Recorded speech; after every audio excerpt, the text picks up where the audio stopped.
Well, hi. There's so many of you here. My goodness, I wasn't expecting this many. Welcome, welcome. Thank you all for joining us today for the LGBTQIA Chitchat, or the How to Be Gay panel, as I've been calling it. As you can see, I am joined by these lovely folks, but if you do not know any of them, that is them up there for you to peruse. They are all fantastic people and content creators, so if you're ever looking for more people, check them out. So the vibe of this, I am the moderator. Don't know why I've been given this responsibility, but I have. That's Twitch's mistake.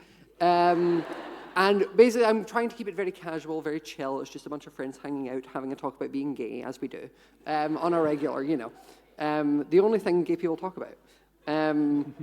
But what we will do, just to start, is I will introduce myself and we will work our way down, just so you all get to know us a bit more. So my name is Scott, or S Major, on Twitch and Twitter. Thank you. The ego is just increasing. So I am a gay content creator. I make mainly Minecraft, and I also organize MC championships. Thank you.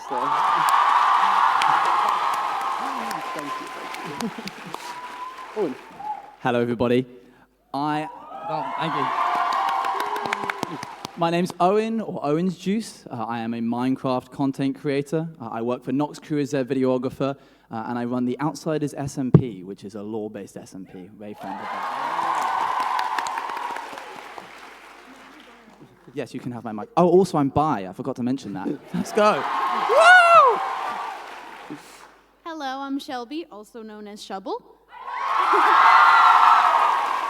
I play Minecraft and other games on Twitch and on YouTube. I'm on Empire's SMP. And I'm asexual. Put this in the middle. Hello, everyone. Hi. I'm TapL Harvey, also known as TapL or Harvey. I am a MCC participant, so thank you, Scott. Yeah. Thank you. You're welcome. And I also make content on YouTube and Twitch, and I'm also bisexual.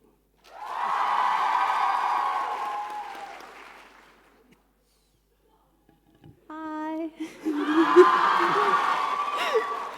I'm Nikki, also known as Nihachu, and I kind of do everything on Twitch. I also participated in MCC before.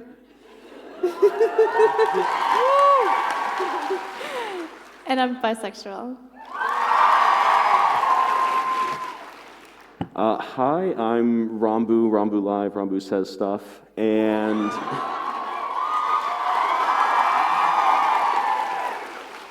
I am a variety streamer who is also an MCC, so... Oh my God! Yeah.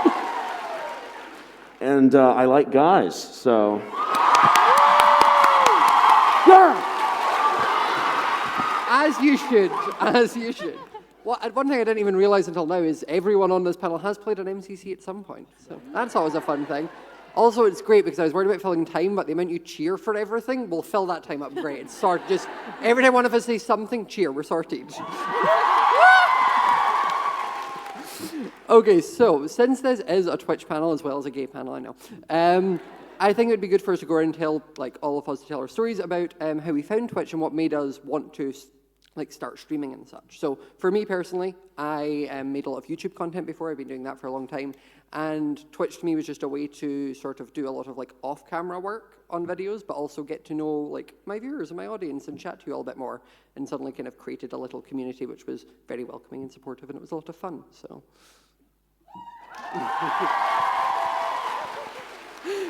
Yes, I found Twitch a little bit into the first lockdown that happened in the UK and needed some kind of creative outlet because I was going insane from living alone and not having anyone to talk to. I'm sure you can relate. And so started playing Minecraft online, as in streaming it, which was the first time I'd kind of done it publicly in my content creation career. And just started streaming it while having played it for about 10 years, because I came played it when it first came out in alpha, and just started doing hardcore, and then more and more people started tuning in, and then I became a writer of a series, and then MCCR happened, and it just kept going and going and going, and now I am here, sat in front of all of you. Hello.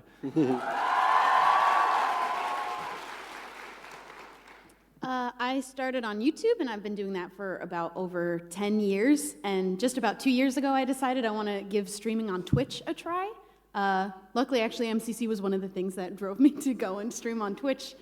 And it is one of my greatest joys that I have been able to make a community where people who didn't feel like they had a place to fit in can find other people who feel like them.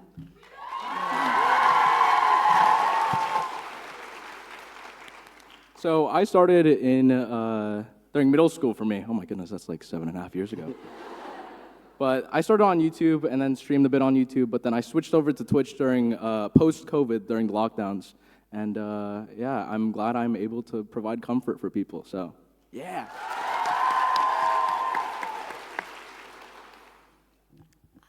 I also started a little before the first lockdown, like about half a year or maybe a year before that.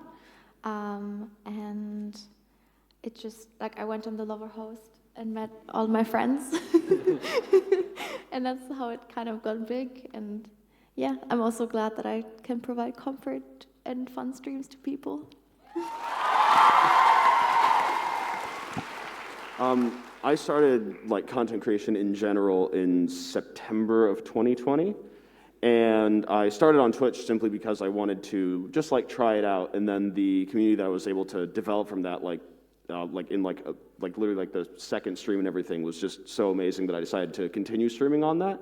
And I'm just really glad that like the community is now like evolved into what it has become, which is just really, really nice and it's really cool.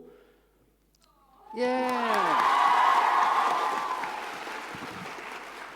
Okay, to mix it up, just because this is getting a bit too straight for this panel, we'll start, the next one, Ranboo, we'll start with you and we'll work this way. So obviously coming out is something that is a big part of being gay, and it's something that we all do and everyone does in their own time. But I'd be interested to know what made all of you decide to come out to your audience and share that, because it is a very vulnerable thing to sort of put out into the internet, and you risk a lot of people changing their opinions and things like that. So obviously what made you decide that you wanted to? What made me decide initially was I was just kind of, I always had it in the back of my mind ever since like the beginning of content creation, where I was just like, this might be something that I do have to like say, this might be something that I will have to, you know, show, because streaming is essentially putting yourself into the public eye, right? And if you hide a huge part of yourself, it becomes very obvious and very stressful as well.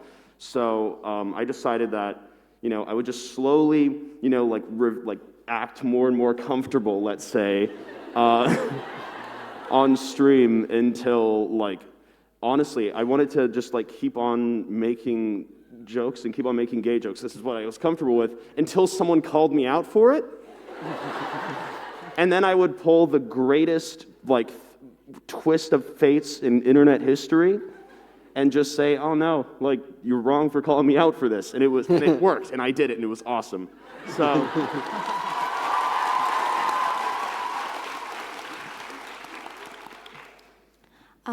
I don't think I ever like officially came out to my chat, because I never came out to my family. I never came out to other people. It was always just a part of myself, and I genuinely believe that if someone doesn't accept me for the way that I am, then I don't care.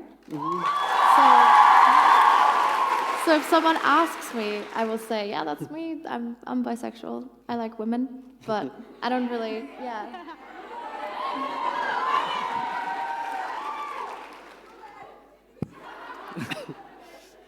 So for me, I came out through a tweet,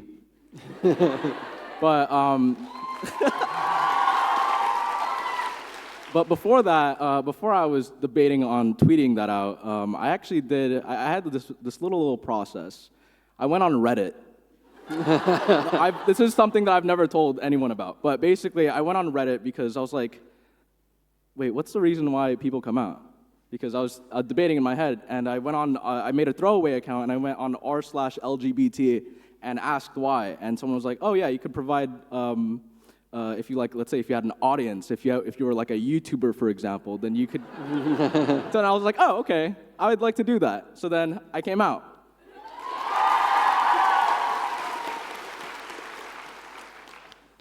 I came out in my Anthony Padilla interview where he was asking questions about asexuality, and I had sussed out in the comments of a one previous to that someone asked him to do one, so I slid in the DM so that was my moment of, I actually called it my debut. And the reason I did that, at that point, I had already come to terms with and knew about what asexuality was and decided for myself that's how I was.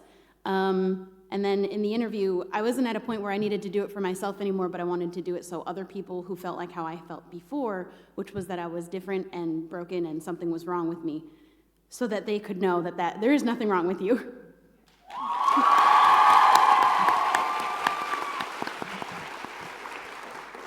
Yeah, I came out on a tweet about exactly 1 month ago. So this is my coming out anniversary. Wow.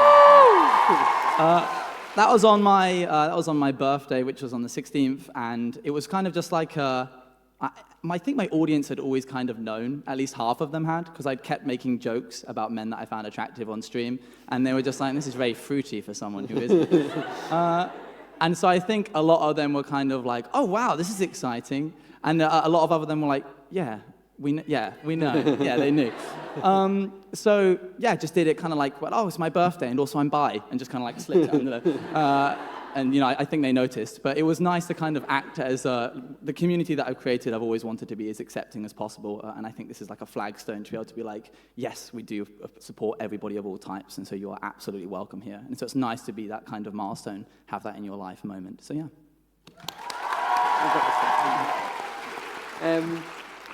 For me, it was sort of, I'd always been making content, and when I was younger, I used to kind of have the mentality, or when I'd kind of sort of come to terms with being gay, it was like, I didn't want people to see my videos or think of me and be like, yes, it's that gay man. I wanted them to be like, that's that Scottish man that's sometimes funny. But eventually, it's sort of my mindset changed because obviously my audience started growing, and I started thinking like, well, if I can like make one person who watched my videos feel comfortable with themselves, which wasn't something I had a lot growing up. Like my closest healthy representation of in media was Glee, which wasn't the best. There were some problematic options there, but my sort of thing was just if I was able to make someone else feel like, yeah, that's actually okay, and you can be gay, and you can still do things, and that sort of, and like have a life and friends and a career was sort of the reason I decided, like, you know what, I'm doing it for my audience that I care about rather than for myself. And the community was very, very nice. I generally don't think I ever got like any negative feedback at the moment when I did it, so it's just been a nice ride from there.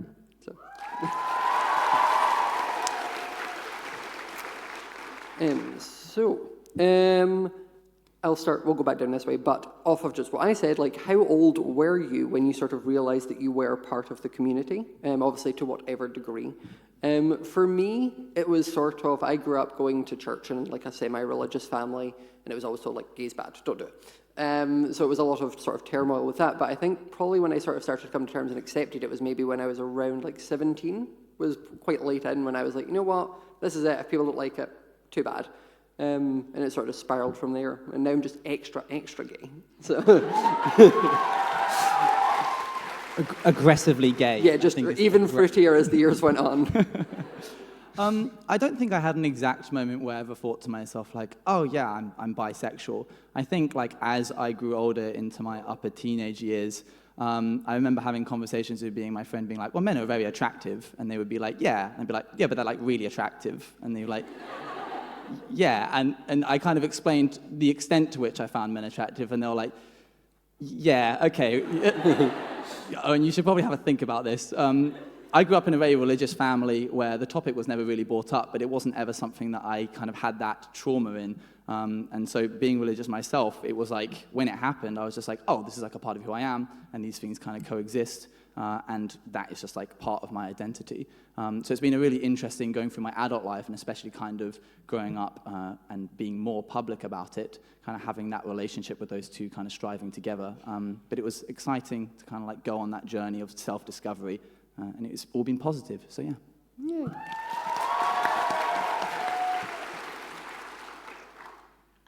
I think when I started realizing I maybe wasn't as much like other people was in high school. I went to a very Catholic school, and the teaching was abstinence, which at the time I was like, great, because I wasn't at a point where I even wanted to think about that whole world of things yet. I felt like too much of a baby, and I just didn't feel like it was a world I felt comfortable in understanding yet. And I think more in my 20s, like 21, I think is the age that I remember I was typing into Google different questions, and that's how I came to the word asexuality, and I found asexuality.org, and I was finding other people that were explaining all of the different facets of what it means to even be on the spectrum of asexuality and being demisexual and gray asexual. And I'm so glad that I found that forum because now, many years later, I'm very, very comfortable talking about all of the different things that I've learned about it.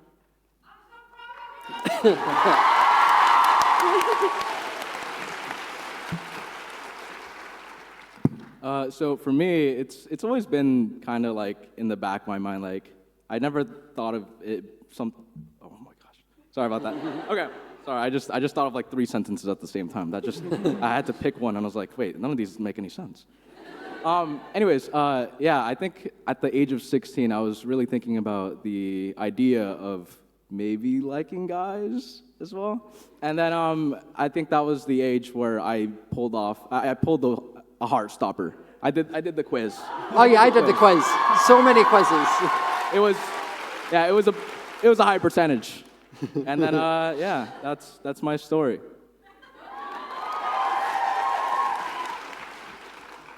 So for me, I think it was a little different because I always grew up knowing I liked girls.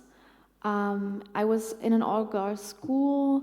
I always had girls' childhood crushes, and in that all-girls school, there were a lot of girls who were like, no, I don't like girls. Girls are awful. And then the other part are, girls are really attractive.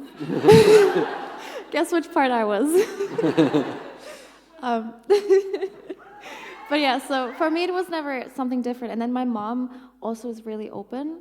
So I could just talk to my mom like, hey, Mom, I met this girl at school, and I think she's really cute. And my mom would be like, oh, that is so great. So I was very lucky and fortunate that I had people in my life who never made it out to be something different or something weird. So, yeah.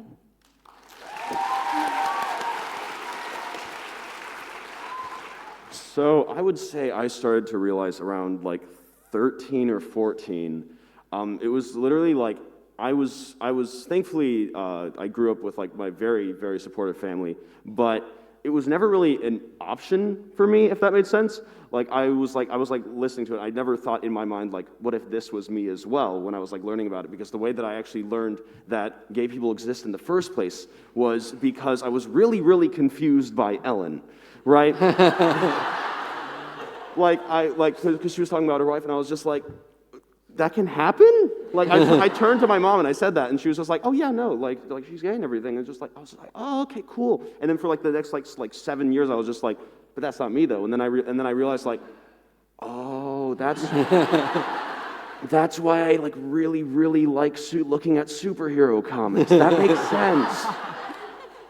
But yeah, but I never really like fully came to terms with it. I would say like, not until I was like 16, 17.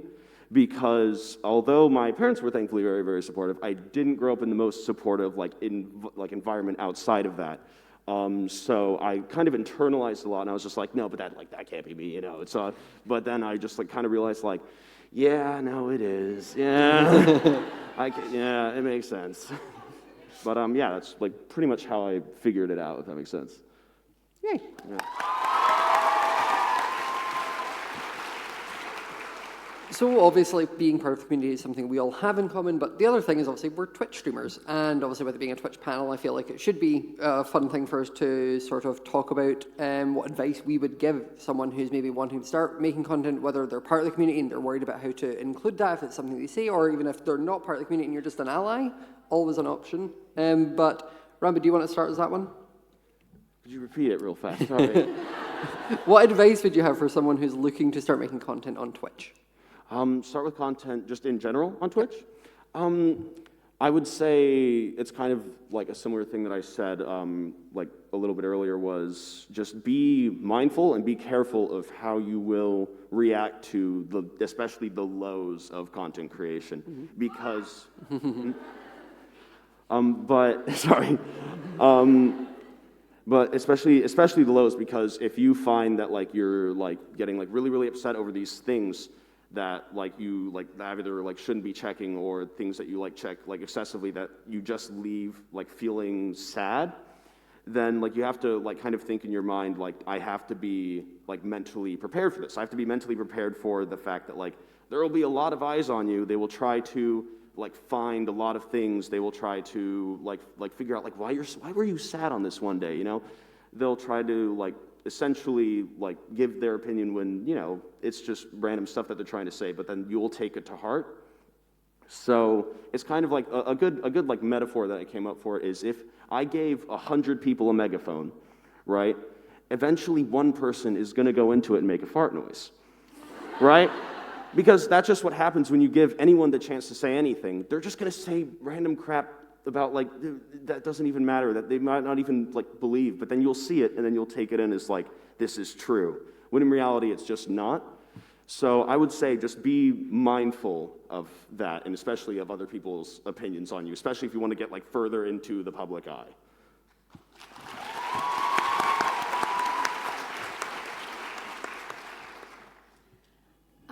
Well, I'm not that insightful. I was, while he was talking, I was like, oh my God, I need to come up with something really good. But what I can give out there to people, and I'm gonna be honest, I don't hold myself to it, but when I started growing and tried to grow as a content creator, I did, and that is consistency. Because without consistency, you won't grow. Without your audience knowing when you will be there and where you will be, you won't grow, and people will forget about you. So one thing, if you want to grow, is consistency. And if you can't keep up with it, then be open about it. Because if you just disappear, people will just think like, oh, they're gone. You know, so, yeah.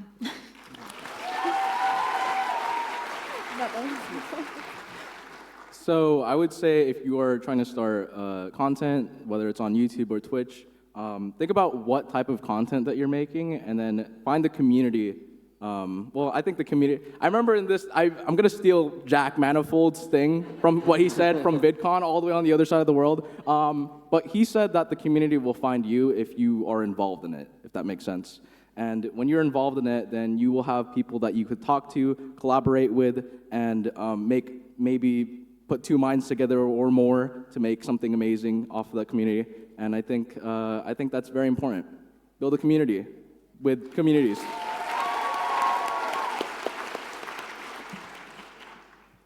The advice that I usually always give when I'm asked this on stream is that find the thing that you are passionate about, and that is the reason you want to share it with people. Because when you start the journey of streaming, there's no guarantee and there's no way of knowing where that'll take you. But if you have that thing that drives you, that you love, and you're excited about sharing it, that's the most important thing. And then, like Harvey said, your community will find you. And there's always people out there that are like-minded, that will like the things that you like, and focus on that.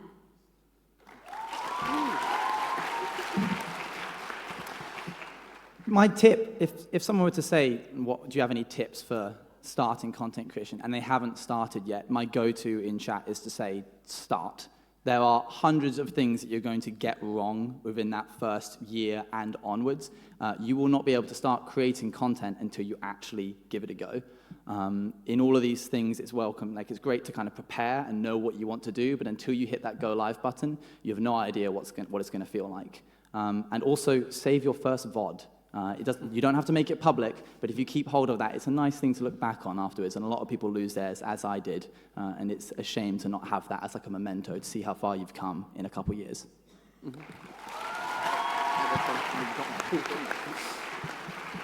I think kind of like reiterating like Owen's point there, like whenever someone asks me, I always just sort of reply with like, just do it. There's never going to be the perfect moment. There's never going to be the wait for the perfect piece of gear or the mic or the camera. Like, there's always going to be something that if you do that's holding you back from starting it. And we all started from nothing and built up. Everyone has to have an awkward phase. Like, I unlisted all of my original videos because those were cringe. But I think it's just sort of starting and also doing it for the right reason. Like, doing streaming especially is very, very hard. It's, as Ranboo had said, it's a constant up and down. There's low moments. And I think if you're doing it because it's something you're passionate about and something you want to share with an audience and like create a community, it's a lot easier to get through those low moments, where if you're doing it because you just want to be famous or you want this thing, you're caring about numbers and money and all that, it's a lot easier to weigh yourself down with that. And also, that's, again, another point, I think ignore the numbers. It's doing social media stuff often gives you a really warped sense of numbers. Like, if you looked at the amount of people sat in front of us right now, like, this is insane. Yeah, but like, if you see it as a number, it looks a lot smaller, like, if you put it down. So thank you all for coming and showing up in person today.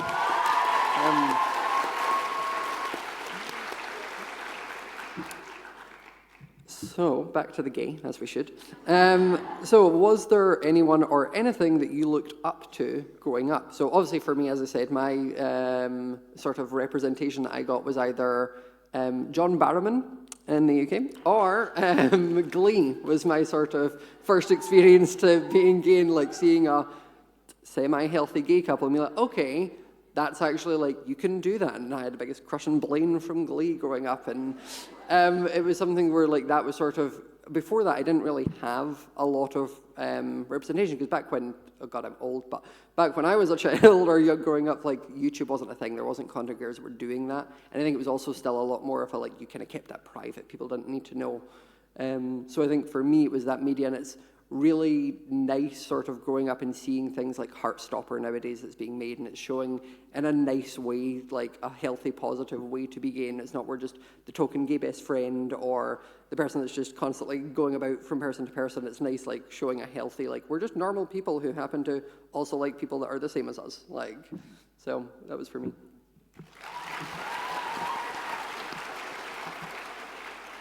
Yeah, growing up, I grew up a lot on YouTube. It was kind of like fostered me a little bit alongside my parents, for good or bad, really. And I think there was an element where, because I hadn't ever considered that I was bi until later on into my adult life and really only came out recently, it wasn't something that was ever at the forefront of my mind to struggle with. So when I saw people in the LGBT community who are on media, there wasn't in my mind like, oh, they're me, that's me kind of thing.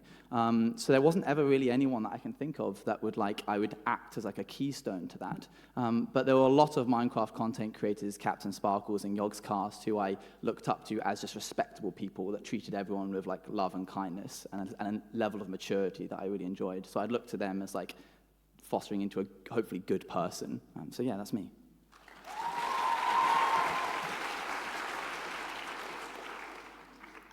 For me, sadly, there was no representation when I was growing up. Especially when I was growing up, I think asexuality was even more unknown than it is now, which is still pretty unknown. But there are a lot more ace characters popping up in media, like in movies and TV, that I'm so excited about. And that's another reason why I wanted to come out, was that maybe I could be that for a few people. That's it.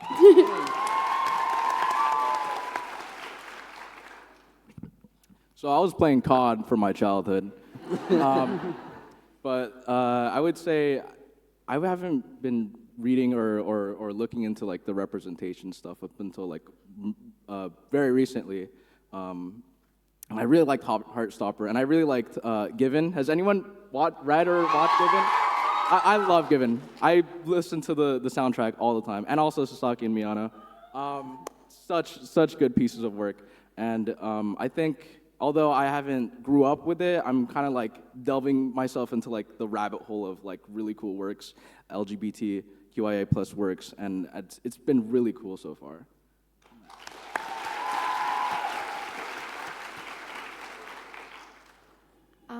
Yeah, so I also didn't really grow up with any representation, but I also feel like we didn't have that much representation. Obviously, you had like women kissing in music videos and women kissing on TV, but it was always more a fetish thing. Mm-hmm. And I feel like nowadays we're way more open to just having it as like a romantic thing. And yes, it can be a relationship that is respectable. And I'm really glad that we now are starting to get media that does respect us as women who love women. But yeah, growing up, it always felt kind of dirty. Mm-hmm. So yeah, I didn't really have much growing up.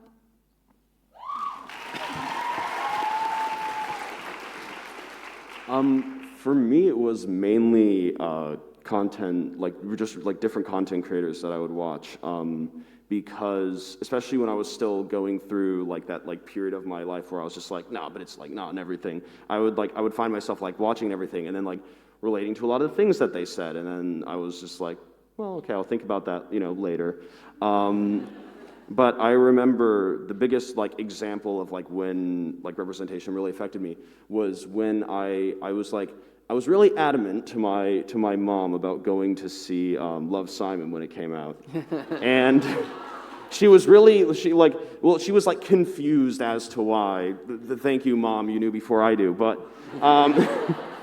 But she was like really confused as to like why and everything. And then I remember that I was just like at the end of it, I was just full on like crying.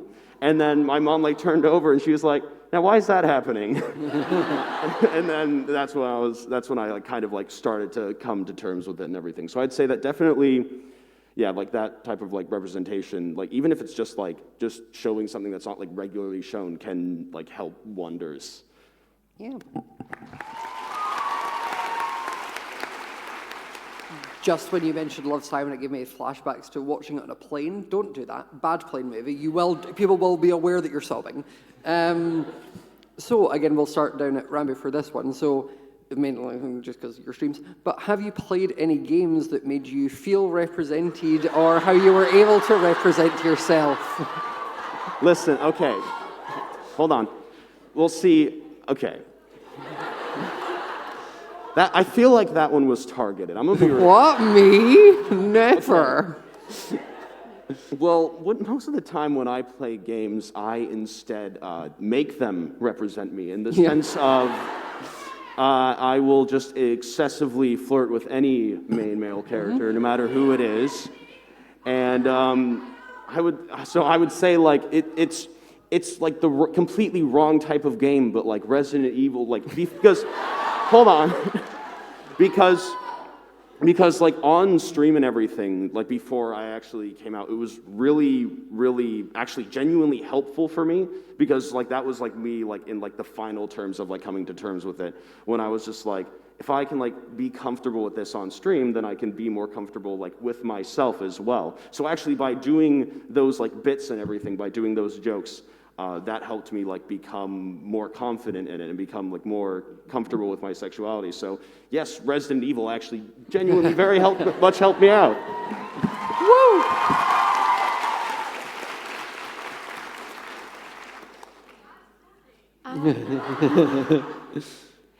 I think, so again, growing up, I don't think I had any games that really represented me, but I've recently replayed/played Life is Strange and all the Life is Strange. And they're a good representation. I mentioned the game earlier, COD. But I'd say for the majority of my time playing video games, it's just been like Minecraft and like Fortnite. Yeah. I mean, the closest, I don't know if I want to make that joke. There's going to be something about building a shape, but that's... It was a square. I was talking about a square. It was a square. But I mean, yeah, I wouldn't say the game itself was representing or representing the community, but more like just me playing with people who are in the community, and we have something to play with. So yeah, that's the closest for me.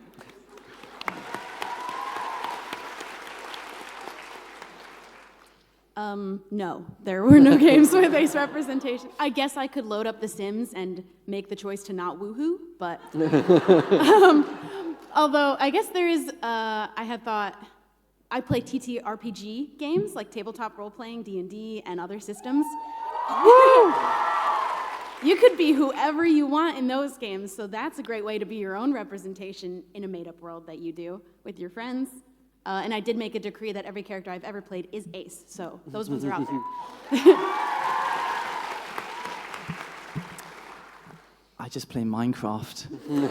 It's literally the only game I play. But we do, the team that I work with do a lot of like story writing, and it's interesting that you mention about being your own representation, because while we aren't our characters and we make that distinction, we are able to represent people in the community by being characters of certain sexualities. My friend Apakuna plays a character who is gay, and so that acts as a character who people are able to look to and be like, I am represented in this media form that I enjoy. So you can kind of use Minecraft to be your own representation, which I've always really enjoyed about the game. So yeah. Yay. I think like growing up or like thinking back, one of the games that for me had the most like representation, or it wasn't even representation as much as it was like they just didn't stop you from doing it, was like The Sims, where like I remember the first time having like a best friend that's also a guy on The Sims, and it came up with the woohoo option. And I was like, wait a minute. I was like, this is allowed? Like, am I brought? Is this illegal? It feels illegal. And I think also the other game that I can think of is like Stardew Valley was also the same, where it's just like, here's lots of people, and you can choose to love whoever you want or all of them, but it's up to you. Like, you're able to work your way through, and it was like nice having. I think the thing with a lot of games is they feel like they need to force representation or put it in. It's like, we don't need that. We just need you to take the lock off and just let us do what we want. We don't need to be forced into it. Like, here's your one gay person. You can just give us options and be like, anyone, do what you want. Like, it's fine. And I think that's something that those two games that I mentioned definitely helped me come to terms with, of like, okay, this is actually a fine way to do it. Plus Minecraft, you can pretend what you want, so.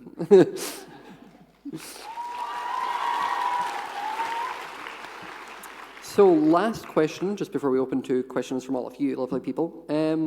So how have, all of us have obviously spoken and told about how we came out, and we've come out at different times in our lives and things, and I'd like to just obviously talk about how we have found life being openly out compared to before you did. I know for myself it was something that being gay on my channel and the way I made content was often, the way I kind of had it was like, if you were above the age of about 16, you could tell, because I would make innuendos or jokes here or there. But I never blatantly said it, kind of thing. And I think as soon as I did, it just felt I was able to be more free. And as I said, I became prettier every year as it went on, because I was able to make more and more jokes. And now I have several husbands online that I flirt with regularly. And if you have notifications on for my tweets, I'm so sorry. There is no shame now. It might be a bad thing. But I think for me, it's that. And I think also, in a funny way, like, I get a lot more really cool opportunities now because I'm openly gay, and I think the world is changing into that way where they're looking for that. Like, we wouldn't get to be doing this panel if we weren't all openly gay now, and I think that's a really cool thing to get to share with us and with all of you. So thank you. Well, I kind of came out twice somehow. So I came out online to all of you, and then, rightly so, one of you went and changed my Wikitubia web page to mention that I had come out as bi, and I was sat next to my dad a couple of weeks later, who did not know, and was Googling me to see various things I had done in my life, and he was like, that's crazy. They were super supportive and very accepting. I think they were more shocked when I got a helix and when a helix piercing than when I became out as bi. So that was really nice. It's interesting that you say, like, being able to be more comfortable on stream as it. Like, I feel like I'm not having to kind of skirt around the issue and be like, oh, we'll talk about that another time, which has been really nice. When did you come out again? How long ago was it? 2018? 2018. God, Yeah. So this is 1 month from coming out, and this is 4 years on coming out. So you can see where I'm aiming. All goes downhill. Yeah. So yeah, that's me.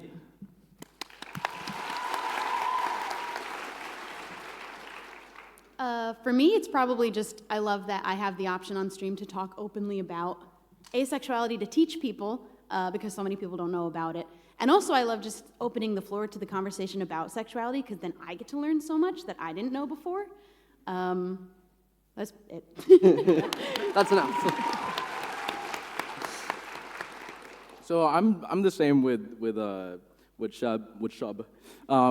With opening up the floor and everything. I think it's really good that I think one of the cool things about being open is that if, let's say, like, your friend or your mom or anybody that you know or anyone that wants to talk to you about that thing, then you could give them your perspective on that. And I think being open is like, oh, I know this person that's gay or bisexual or asexual, etc. And that you could go up to them and you could talk to them and conversate about it. instead of going on Twitter and, I don't know, like arguing or something. I don't know. But for me, I was going to say something. Oh, yeah. So for me, I think coming out is kind of like, it's like a crepe or like a cake. There's like multiple layers. I think you first come out to yourself and well, this is for me personally. I started by coming out to myself, obviously, and then I eventually worked my way up, talking to like close friends, and then family, and then the parents, and then publicly. And ever since then, it's been I just feel a lot more free and a lot more open, and I'm happy that I'm available to talk and conversate with people about it that would want to learn more.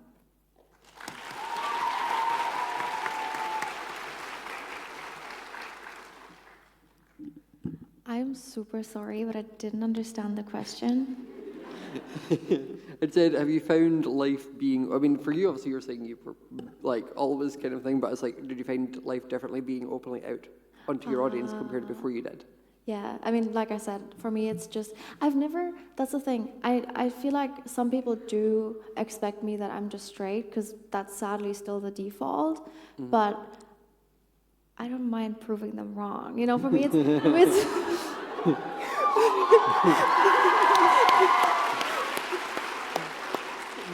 yeah, for me, it's more a thing of like, that's me, that's always been me, I'm comfortable with it, and if you're not, then fuck off.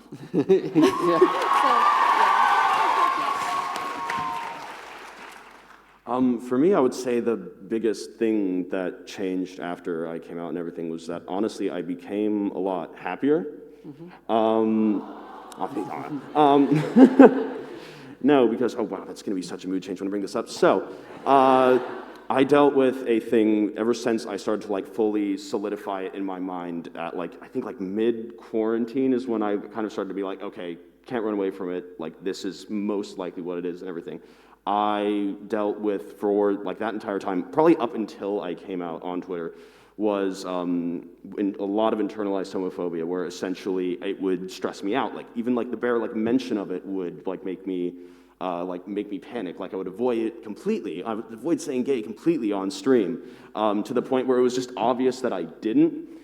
But I think being able to come out and then be able to be comfortable with it, not only was I comfortable expressing it, but then I also finally became comfortable with myself in a sense. So it was like kind of like that like last step, if that makes sense. It was kind of that last thing that I needed to do in order to become happy with myself, essentially. Yeah.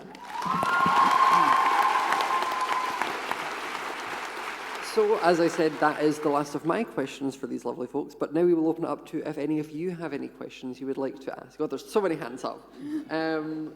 We'll start on this and we'll work our way over. So do you want to, you in the audience at the side? Hi. I just wanted to ask, because Scott, you raised this.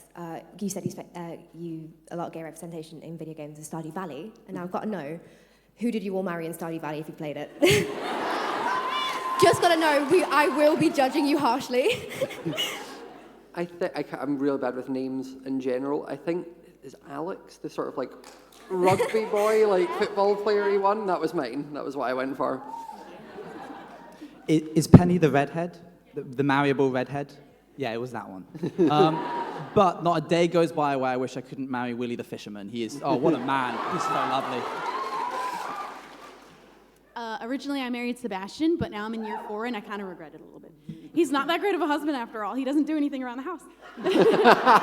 And now I wish I married Abigail in that one. But I married Harvey in another one, and he's kind of really underrated.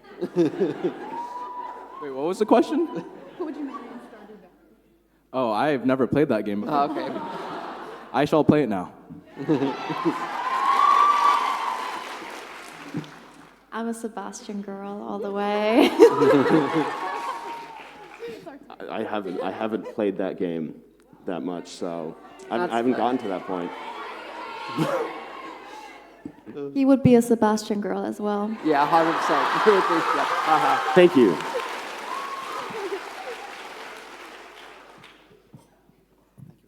Thank you. My name's Scorch Kid. I'm aware that... Sorry. Haven't got my words. Just give me a second. I know Twitch has had a lot of problems with hate raids, and particularly of people hate piling on LGBTQIA plus streamers. Do you as content creators feel safe, or have been safe since Twitch has tried to address this? And if not, what do you think Twitch could do more to kind of address these issues to make you feel safe as content creators? Thank you. Good question. What do you want to take it? I mean, for me, I'm very fortunate where I have a very good mod team. Also, love to all the mods of Twitch. You're godsends. We couldn't do what we do without you, so thank you for that. And I feel like there's definitely stuff that could be done. I think punishing the streamers who are actively doing those with bans and timeouts and like warnings is definitely something I think Twitch could do more. I think the tools are there for us to do the work, which obviously isn't always fair if you need to work to stop people being mean to you, but I think that sort of thing is it's there. It's just it's a difficult way, or it's awkward to do, which it shouldn't be. But I think Shout out to all the mods out there, though. That the help mods. The literal sword icon for the mod is very accurate. Anyone else have anything to add to that, Nikki? So what we do in this community is we have Philza Minecraft. Yeah. And Philza Minecraft, Philza will cross-ban every weirdo across our channels. Yep. So they won't even try, which is really good for us. We're really fortunate. But I also do see it's a problem, and it's a big problem, and I'm glad that Twitch is addressing it. And I do think we need to enforce rules harder when it comes to stuff like that. Yeah.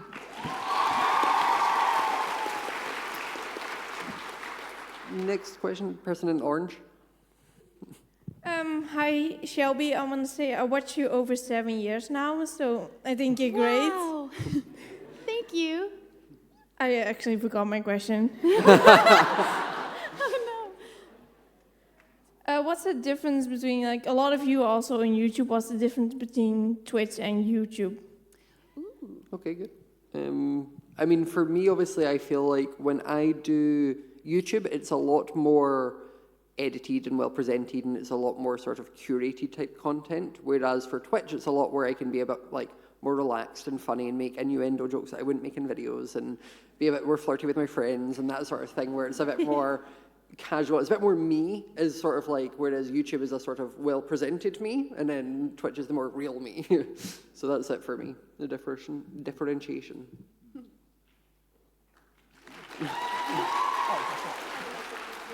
Yeah, I think I'd agree. There's an element where when you go live, you can kind of let your guard down a little bit more in terms of not having to constantly be, ask questions, constantly having to refine retention and constantly think about like what's the most interesting thing you could be doing at any exact moment when you're on YouTube.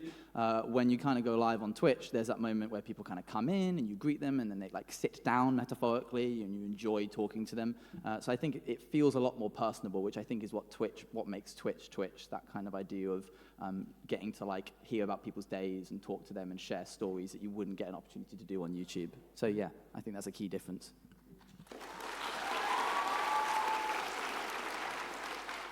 Yeah, Twitch for me is definitely a place to be more casual and like to just be a little bit more comfortable with being yourself in front of people. And I definitely steal ideas for the YouTube videos from my chat, so they help me kind of bounce ideas around.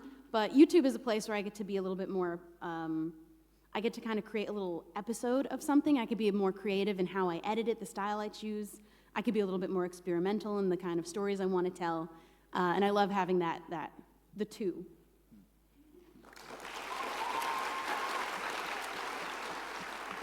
So I've done plenty of YouTube videos over the years and 2 years worth of Twitch content.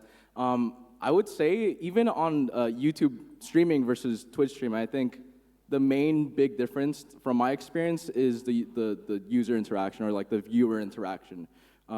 You could get it live and you could have more different ways to interact with your viewers, even versus YouTube streaming. And I think that's the main difference from what I've experienced so far.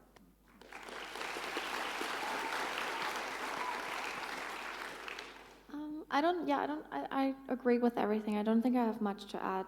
I just really like the instant feedback that TwitchChat gives you. That's good. Yeah. YouTube.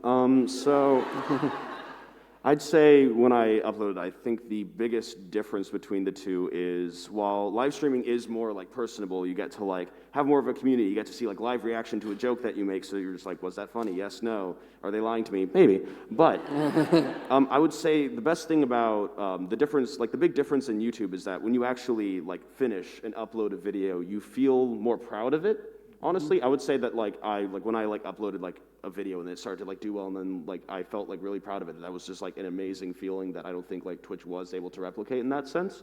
But then there's also times where like I'll have like a really good stream and then I'll just like feel really good after that. So I think that YouTube is more for like the creative project side because you're able to like undo things, you're able to edit things out. While Twitch is mainly for like the community and for you to be able to like open yourself up to more people.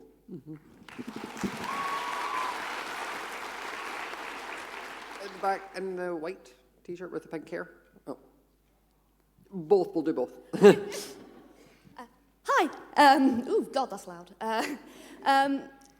As someone who's bi, I'm mostly female, sometimes I feel myself, especially when I have like an attraction to a guy, I think, am I really gay? Am I just faking it? Am I a fraud? And I just wondered if any of you have ever kind of experienced that and how you kind of handled it and like your own self-doubt with it and everything. Thank you.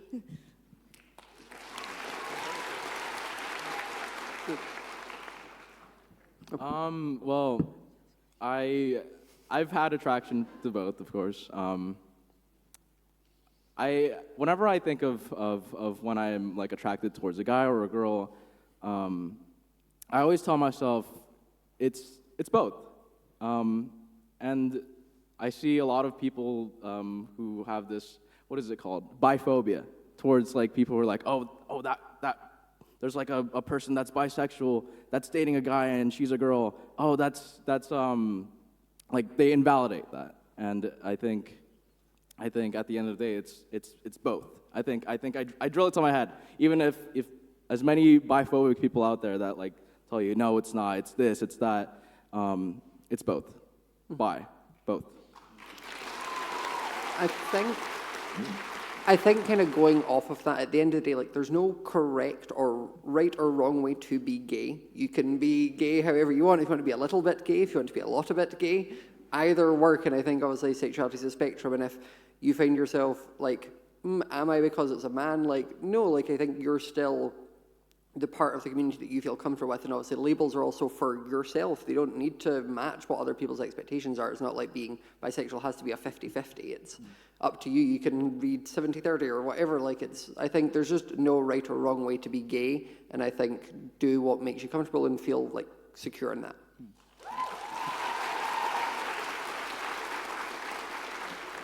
I think in my young adult life, there were only younger adult life, there were few specific moments in which I presented themselves to me to give me the opportunity to think, am I actually bi or not?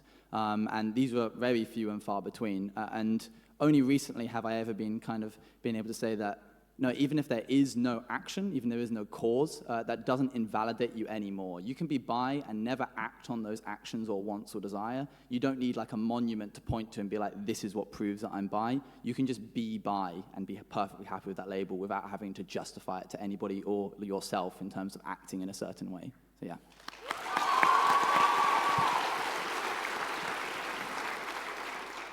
I want to add, I'm not bi, but I have definitely felt the gay imposter syndrome being an ace, and you never really quite feel LGBT enough, but knowing that you don't have the same heterosexual experience, that is where all of the rest of us belong, so.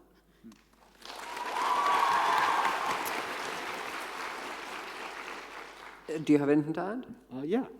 So I would say that at the end of the day also, there's really no one that you have to prove it to, right? At the end of the day, you don't really have to like force yourself like, oh, is this who I am or is this who I am? Like, or am I like lying about like being this? When in reality, there's really no one else that you have to prove that to. If you like feel this way, then you shouldn't have to feel bad for just naturally feeling a certain way, either towards someone or about yourself. So really, there's no added pressure to immediately also get it right the first time. You might like experiment with different labels with yourself as well, and that's like completely okay. You may just never find a label that fits you, and you instead just live life like attracted to whoever you want, just living however you want, and that's also okay. So I would say that just trying to relieve some of that pressure also helps you find that label as well, in the sense of there's no rush. You don't have to, just because like someone else has a label that they're comfortable with, doesn't mean that necessarily you have to try to rush to find yours and then feel bad like, oh, what if I'm not this? When in reality, if anyone tries to like call you out for that, they're just a bad person. Like that's just not a good thing to do. So again, I'd say like the main point is that just there's no really pressure to figure things out. You can genuinely take your time with it, because like things may be able to like shift or something, and there's really just no pressure at all. So I think just remembering that is important.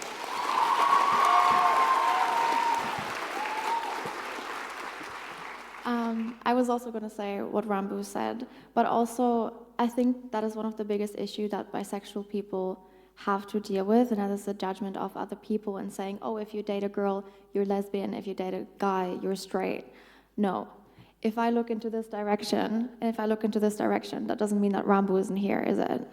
So, you know, just because you're looking into a different direction doesn't mean that the thing isn't there. It just means that you are looking into a different direction. So I think we have time for one more, and Chatboo here in the hat.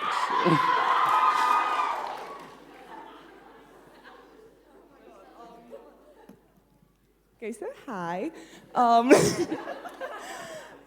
I wanted to ask a question more connected to streaming. So obviously streaming comes with a lot of pressure and a lot of expectations. So how do you deal with burnout? Is there something specific that you do, or is it just like, what is it? Cry. Lots of crying. I think for me, a lot of the drive I have comes from being really passionate about what I do. And the prime example of that for me right now is like Empire's SMP, which is, thank you.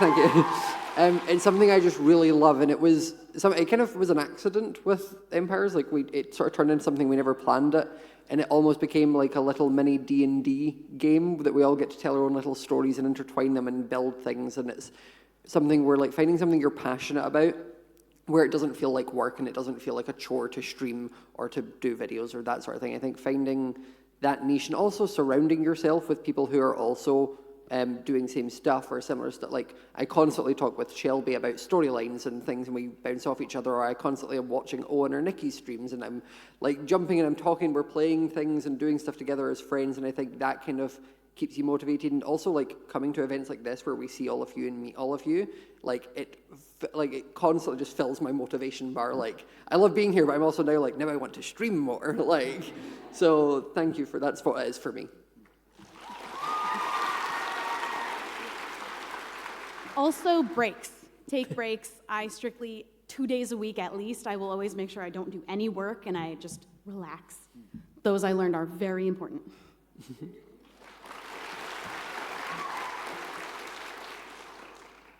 I would say for me, genuinely, like breaks are a good thing, especially, I remember the first time that I took a break after like 200 almost days of streaming every single day, that like, I was like, afterward I was just like, oh my God, this is like so much better. Like I feel so much relaxed, and I didn't realize that I was genuinely burnt out, but like I kept on like working through it, which wasn't good. And then I kind of like also had to take a really big break earlier this year, which also not only do breaks help you like kind of recover like from burnout in the sense, but they also help you kind of rethink and maybe like rethink like what type of content do you want to do? How do you want to do it? So if you like, because if you do content like really, really consistently, you might not see like much of a change that you might need to do. But then if you like take like a nice break and everything, and then you can realize like, oh, I really like maybe doing this instead, because it helps you get more of like an outside perspective when you're doing something. Yeah. Well, sadly, that is all we have time for today. But thank you all for coming. Obviously, the amount of you that showed up is insane. It obviously helps us do what we do and shows that like there is an audience here for this type of thing. And also, if we can get some cheers for the amazing panelists that we have here. They all did amazing. So, thank you all so much. You can obviously all find us at our different Twitch channels where we'll be live eventually. So, thank you, chat. Thank you, everyone. Thank you, Chat Booth.